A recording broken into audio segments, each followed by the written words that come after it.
जितने भी opinion poll आए हैं बंगाल के चुनाव के लिए, उसमें सब में तृणमूल कांग्रेस की एक तरफा जीत दिखाई जा रही है। सब यही बोल रहे हैं कि तृणमूल कांग्रेस 170 प्लस ही आएगी और बीजेपी के नंबर 100 क्रॉस नहीं कर रहे हैं, या किसी भी पोल ने 110 के ऊपर बीजेपी को नहीं दिया है। तो इससे क्लियरली समझ में आता है कि तृणमूल कांग्रेस आगे चल रही है।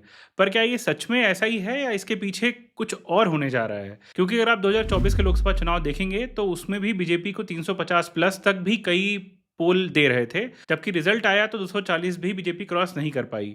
तो इसका क्या मतलब है? इसका मतलब साफ साफ यही है कि जब कोई पार्टी मजबूत दिखती है तो पोल्स कई बार बायस्ड होते हैं और उस हिसाब से रिजल्ट आ जाते हैं और उसके हिसाब से ही ये ओपिनियन पोल्स आते हैं। तो उसमें ज़मीनी सच्चाई कई बार मिस हो जाती है, क्योंकि अब जो चुनाव होते हैं वो एकदम ट्रेडिशनल तरीक़ों से चुनाव नहीं हो रहे हैं, रैलियों से, और रैलियों में कितनी भीड़ हो रही है, कितनी जनता आपके साथ है, उसके हिसाब से आप रिज़ल्ट अनाउंस करते हैं।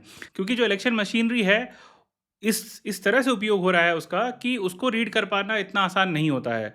तो ऐसा हो सकता है कि तृणमूल कांग्रेस इतने नंबर्स में आगे ना जा पाए, कांटे की लड़ाई हो, पर पोल्स, क्योंकि तृणमूल कांग्रेस की इतने लंबे से सरकार है और जो ऑन पेपर अगर आप देखेंगे तो तृणमूल कांग्रेस बीजेपी से कहीं आगे है बंगाल में, तो उस वजह से भी ये रिजल्ट आए हों।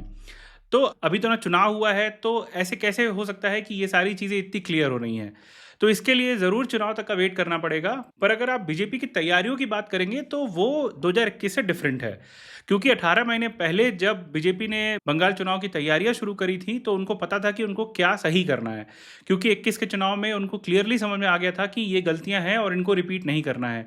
और उसके लिए उन्होंने एक पूरा कॉर्पोरेट स्ट्रक्चर अपनाया है जिससे कि वो इन कमियों को दूर कर सकें, और उसमें एक फीडबैक सिस्टम भी रखा है उसमें, जिससे कि ये कमियां दूर होंगी।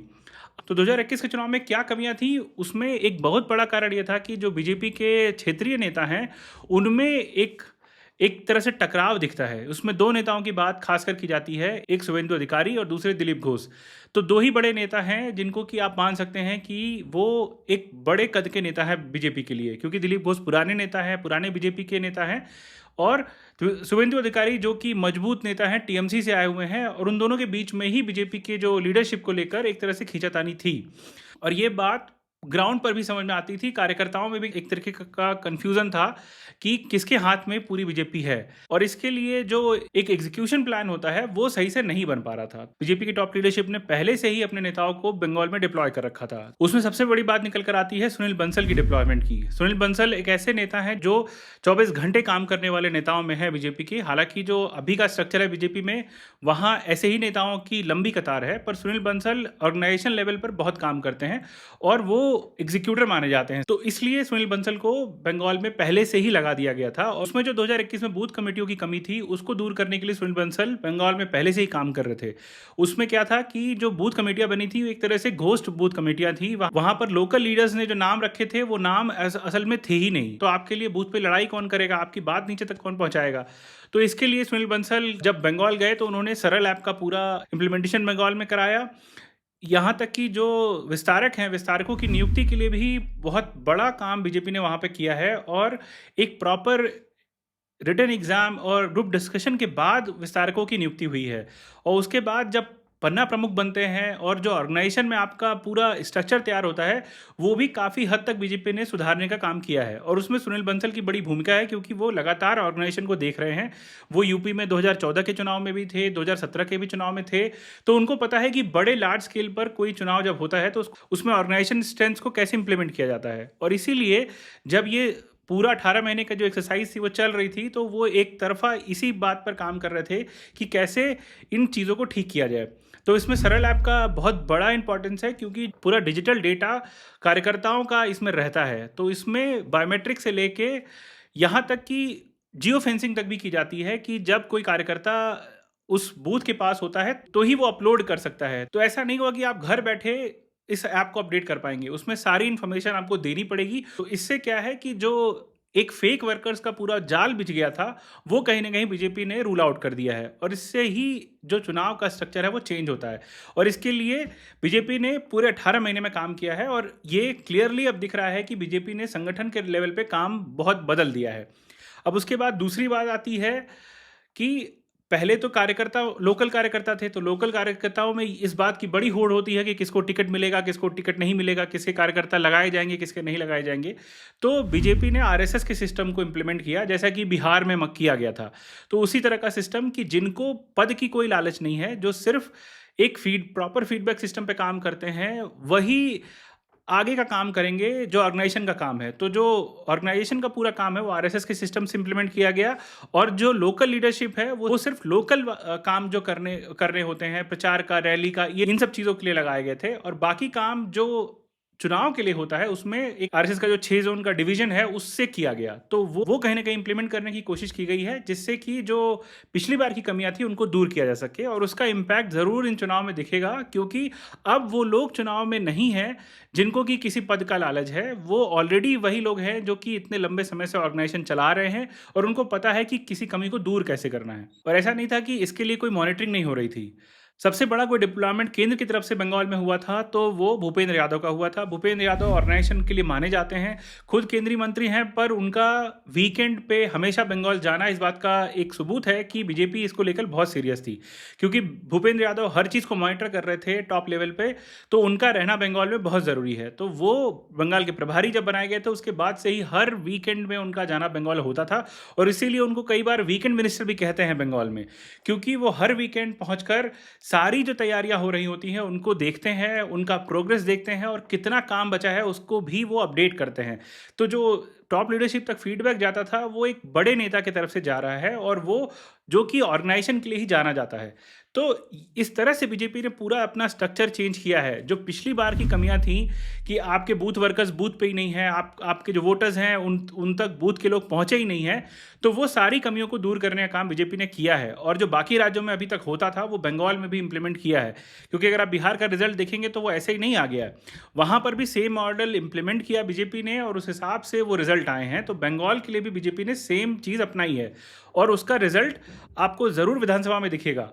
ऐसा नहीं है कि चुनाव जीत ही जाएगी बीजेपी, पर जो कमियां रह जाती हैं उसको अगर आप दूर कर लेते हैं तो उसका बहुत बड़ा इम्पैक्ट होता है। क्योंकि जब चुनाव होते हैं और जो वोटिंग होती है वो तो आम जनता को ही करनी है, तो वो आप कितना बड़ा सिस्टम बैठाते हैं, कैसे इसको एग्जीक्यूट करते हैं, उसका बहुत बड़ा फर्क नहीं पड़ता है। पर आपका जो सिस्टम होता है वो जनता को बाहर निकालने के लिए काम करता है, कि वो घर से बाहर निकलें, वो वोट डालें, और उनमें उत्साह बना रहे कि चुनाव में इस पार्टी को वोट करना है। और ये काम जो बूथ का वर्कर है, जो आपके विस्तारक हैं, जो आपके मंडल में कमेटियां बनी हैं, जो आपके जिलों में कमेटियां बनी हैं, उनका काम होता है कि अगर वो अच्छे से काम करती हैं तो भी वोट परसेंटेज भी बढ़ता है, और आपके जो वोटर्स हैं वो बाहर बिना डर के आ सकते हैं। क्योंकि तृणमूल कांग्रेस का जो स्ट्रक्चर है आप देखेंगे वो बहुत क्लियर है, और उसमें आईपैक की जो भूमिका है वो भी बहुत बहुत स्ट्रांग है। क्योंकि आईपैक का जो ओपिनियन होता है, जो उसकी एडवाइजरी होती है, वो बहुत ही ब्रूटल, बहुत ही ऑनेस्ट होती है। वो क्लियरली अभिषेक बनर्जी और ममता बनर्जी तक जाते हैं। वहाँ पर ये कमियों की उम्मीद बहुत कम है, क्योंकि वहाँ कोई नेता ये सब चीज़ें नहीं कर रहा होता है, वो एक थर्ड पार्टी जो काम कर रही होती है वो ऊपर तक फीडबैक पहुँचाती है। तो वहाँ किसी नेता की जो गड़बड़ी है वो नुकसान नहीं पहुँचा सकती, क्योंकि आपके पास ऑनेस्ट फीडबैक है। उस ऑनेस्ट फीडबैक के हिसाब से जब आप कोई काम करते हैं तो गलती की गुंजाइश बहुत कम होती है, और यही काम तृणमूल कांग्रेस लंबे समय से कर रही है। पिछले चुनाव में जिस तरह का टारगेटेड कैंपेन रखा टीएमसी ने, उसका ही रिजल्ट था कि ममता बनर्जी की जो इमेज थी वो और ज़्यादा उभर कर आई, और उसने बंगाली आइडेंटिटी को कहीं आगे कर दिया, और इससे ही बहुत बड़ा इम्पैक्ट हुआ है इन चुनाव में। और उस पर बीजेपी के जो नेता थे उसमें पर्सनल अटैक ममता बनर्जी पर करना, इन सब का भी बहुत इम्पैक्ट था, और उसको आईपैक ने भुनाने का काम किया, और वो उसमें सक्सेसफुल रहे। तो ये सारी चीज़ें एक इंडिपेंडेंट बॉडी ही कर सकती है। तो बीजेपी में क्योंकि सब कुछ ऑर्गेनाइजेशन के थ्रू ही होता है, वहाँ थर्ड पार्टी का इस समय कोई काम नहीं है, तो वहाँ ये कहीं ना कहीं कमी बन जाती थी। पर इस बार बीजेपी ने जिस तरह से आरएसएस का इन्वॉल्वमेंट किया है उससे ये चीज़ें ज़रूर चेंज हुई हैं, और आप देखेंगे कि इनका रिजल्ट्स में भी बहुत बड़ा इम्पैक्ट आएगा। चुनाव जीतते हारने की बात यहाँ पर नहीं कोई कह सकता, क्योंकि चुनाव जब तक हो नहीं जाते तब तक आपको ये पता नहीं चलेगा कि कौन आगे है। पर जिस तरह की लड़ाई लड़ी जाती है उसमें एक बात तो ज़रूर तय है कि बीजेपी ने अच्छी लड़ाई लड़ी है और अच्छी तैयारियां करी हैं। तो इस बार बंगाली भाषा को भी बहुत अच्छी तरह से बीजेपी ने भुनाया है, ऐसे नेताओं को डिप्लॉय किया जो बंगाली बोल सकते हैं, जैसे स्मृति ईरानी है। स्मृति ईरानी अच्छी बंगाली बोलती हैं, और इसीलिए वो एक स्टार प्रचारकों के रूप में जाती हैं, और जहां उनकी डिप्लॉयमेंट होती है वो बंगाली में ही बोलती हैं। तो ऐसा लग रहा था कि जैसे स्मृति ईरानी का पूरा करियर ही खत्म हो चुका है, वो आएंगी ही नहीं राजनीति पर। जैसे ही बंगाल चुनाव आए, उनकी उपयोगिता दिखी और उनको डिप्लॉय किया गया। वो लगातार स्टार प्रचारक के तौर पर बंगाल में उतरी हुई हैं और चुनाव प्रचार कर रही हैं। और इसी तरह से किसी कम्युनिटी के जो नेता है उनको उतारा गया है। अब जैसे योगी आदित्यनाथ को भी पूरे दमखम से उतार दिया है बंगाल में। जहां पर उनकी बातों का इम्पैक्ट होता है, उनको पूरी तरह से वहां डिप्लॉय कर दिया गया है। जिस जिस जगह पर जिस जिस नेता की ज़रूरत है उसको उतारा गया है, और ये बीजेपी बहुत बखूबी करती है, बाकी राज्यों में भी करती है और बंगाल में भी कर रही है। पिछली बार भी किया था, पर इस बार जो पूरी स्ट्रैटेजी है वो डिफरेंट है। जहां जिसकी ज़रूरत है वहां उसको उतारा गया है। तो ऐसा नहीं है कि बीजेपी लड़ाई में नहीं है, लड़ाई में अंत तक बनी हुई है, पर टीएमसी का ज़रूर जो जोर है वो ज़्यादा है, और इसीलिए बीजेपी उसको अभी पीछे नहीं कर पा रही है। और इसीलिए ओपिनियन पोल्स में भी आप देखेंगे कि टीएमसी कहीं आगे दिख रही है। पर क्या ये रिजल्ट में भी तब्दील होगा, ये तो समय ही बताएगा, और इसके लिए आपको इंतजार करना पड़ेगा 4 मई का। आपको ये वीडियो कैसा लगा आप ज़रूर कमेंट करके बताइए। इसको आप लाइक करें, कमेंट करें, सब्सक्राइब करें और ज़्यादा से ज़्यादा लोगों तक शेयर करें। आप सभी का बहुत बहुत धन्यवाद। नमस्कार।